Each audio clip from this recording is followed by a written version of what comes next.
Hello friends, എല്ലാവർക്കും നമസ്കാരം. Welcome back to Root Media Easy Recipes. ഞാൻ ഇന്ന് പരിചയപ്പെടുത്താൻ പോകുന്നത് നമ്മുടെ ഉണക്ക കൊഞ്ച് കൊണ്ടുള്ള ഒരു തോരനാണ്. കൊഞ്ചും മാങ്ങ എന്ന് പറയും. അതായത് ഓണാട്ടുകരക്കാരുടെ ഒരു സ്പെഷ്യൽ ഡിഷാണ്. ഈ കറിക്ക് നമ്മുടെ ചെട്ടികുളങ്ങര ക്ഷേത്രമായിട്ട് ഒരു ഐതിഹ്യമൊക്കെ ഉണ്ട്. നമുക്ക് ഓണാട്ടുകരക്കാരുടെ ആ ഒരു സ്പെഷ്യൽ ഡിഷ് തയ്യാറാക്കുന്നത് എങ്ങനെയാണെന്ന് നോക്കാം.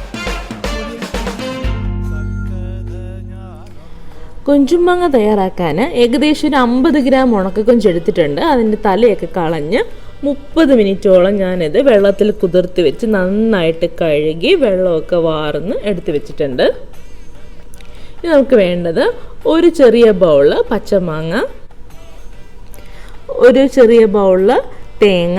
ഇപ്പം നമുക്ക് പീര നിറയെ ആവശ്യമുണ്ടെന്നുണ്ടെങ്കിൽ നമുക്ക് വേണമെന്നുണ്ടെങ്കിൽ തേങ്ങയുടെ അളവ് കൂട്ടാവുന്നേ ഉള്ളൂ. 5-6 കുഞ്ഞുള്ളി, വലിയ കുഞ്ഞുള്ളിയാണെന്നുണ്ടെങ്കിൽ ഒരു 3 എണ്ണം മതിയാവും. എൻ്റെത് തീരെ ചെറുതാണ്. പിന്നെ ഒരു 3-4 പച്ചമുളക് അരിഞ്ഞത്, പിന്നെ 2 തണ്ട് കറിവേപ്പില. പിന്നെ പൊടികൾ എന്തൊക്കെയാണെന്ന് നോക്കാം. മഞ്ഞൾപ്പൊടി, മുളക് പൊടി, മല്ലിപ്പൊടി, പിന്നെ ആവശ്യത്തിന് ഉപ്പും.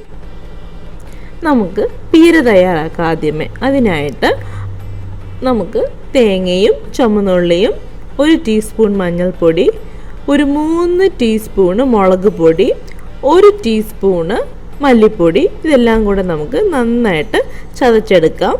അതിനുശേഷം ഒരു മൺചട്ടി എടുക്കുക. അതിലേക്ക് നമുക്ക് കൊഞ്ചിട്ട് വെച്ചേക്കാം.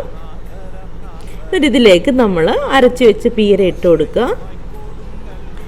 അരിഞ്ഞ് വെച്ചിരിക്കുന്ന പച്ചമുളക്, കറിവേപ്പില, പച്ചമാങ്ങ, ഇതെല്ലാം കൂടി നമുക്ക് അല്പം വെള്ളം ഒഴിച്ച് നന്നായിട്ടൊന്ന് മിക്സ് ചെയ്തെടുക്കാം. കുറച്ച് വെള്ളത്തിൻ്റെ ആവശ്യമേ ഉള്ളൂ.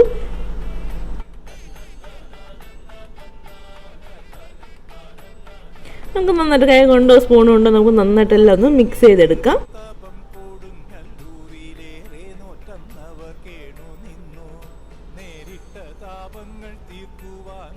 നമുക്കിനി ഇത് ചെറിയ ഫ്ലെയിമിൽ അടുപ്പിലേക്ക് വെച്ച് നന്നായിട്ട് തിളപ്പിച്ച് പറ്റിച്ചെടുക്കാം.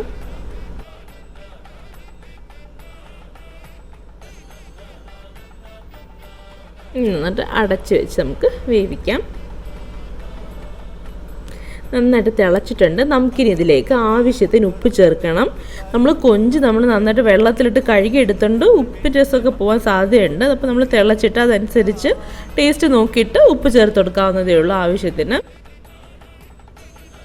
കാരണം ഞാൻ 1/2 മണിക്കൂറോളം കൊഞ്ച് വെള്ളത്തിലിട്ട് വെച്ചതാണ്. കാരണം അഴുക്കൊക്കെ നന്നായിട്ട് പോകാനായിട്ട്. അതായിരിക്കും നല്ല. നന്നായിട്ട് നമുക്ക് ഞെരടി എടുത്ത് നന്നായിട്ട് ഞെരടി നമുക്ക് ക്ലീൻ ചെയ്യാവുന്നേ ഉള്ളൂ. എൻ്റെ തലയൊക്കെ എടുത്ത് കളഞ്ഞിട്ടുണ്ടായിരുന്നു.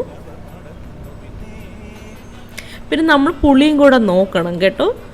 നന്നായിട്ട് ഇത് വറ്റിയിട്ടുണ്ട്. നമുക്കിനി ആവശ്യത്തിന് വെളിച്ചെണ്ണ ചേർത്ത് ഉടയാണ്ട് നമുക്കൊന്ന് ഇളക്കിയെടുക്കാം നന്നായിട്ട്. കാരണം വെച്ചാൽ നമ്മൾ ശ്രദ്ധിച്ചില്ല എന്നുണ്ടെങ്കിൽ നമ്മുടെ മാങ്ങ ഉടഞ്ഞു പോകാൻ സാധ്യതയുണ്ട്. അത് പോവാണ്ട് നമുക്കൊന്ന് അടിയിൽ കൂട്ടി നന്നായിട്ട് നമുക്കൊന്ന് ഇളക്കിയെടുക്കാം.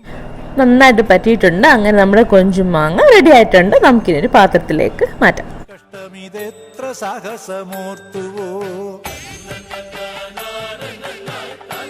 എല്ലാവരും ഈ ഒരു റെസിപ്പി വീട്ടിൽ ട്രൈ ചെയ്ത് നോക്കണം. എന്നിട്ട് അഭിപ്രായം കമൻറ്റ് ബോക്സിൽ അറിയിക്കണം. ഈ വീഡിയോ ഇഷ്ടമായാൽ ലൈക്ക് ചെയ്യാനും ഷെയർ ചെയ്യാനും പിന്നെ സബ്സ്ക്രൈബ് ചെയ്യാനും മറക്കരുത്. വീണ്ടും പുതുമയാർന്നൊരു റെസിപ്പിയുമായി കാണും വരെ ബൈ. Thanks for watching.